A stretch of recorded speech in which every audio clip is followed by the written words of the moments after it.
SSC CHSL 2013 கேட்ட கேள்வி 6:18 proportional to 18 என்ன வரும்னு கேட்டிருக்காங்க.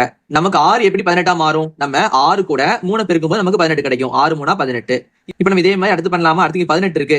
நம்ம 18 3ஆல பெருக்கும் போது 18 3 54 கிடைக்கும். ஆனா நமக்கு 54 ஆப்ஷன்ல இல்ல. அப்ப நமக்கு இங்க மெத்தட் வேற மாதிரி வந்திருக்கு. இதை நம்ம வேற மாதிரி ட்ரை பண்ணி பார்க்கலாம். 6 இருக்கு. நம்ம 6 ஸ்கொயர் பண்ணோம்னா 6 × 6 6 36 கிடைக்கும்.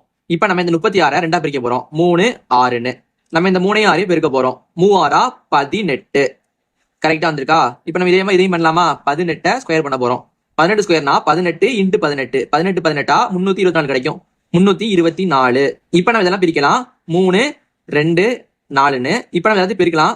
பெருக்கல் 3 2 6 கிடைக்கும். 6 × 4னா 6 4 நமக்கு 24 கிடைக்கும். அப்ப நம்ம ஆன்சர் இந்த 24 தான். இது நமக்கு ஆப்ஷன் C ல இருக்கு. இதே மாதிரி 5 இங்க என்ன வரும்னு கீழே கமெண்ட் பண்ணுங்க.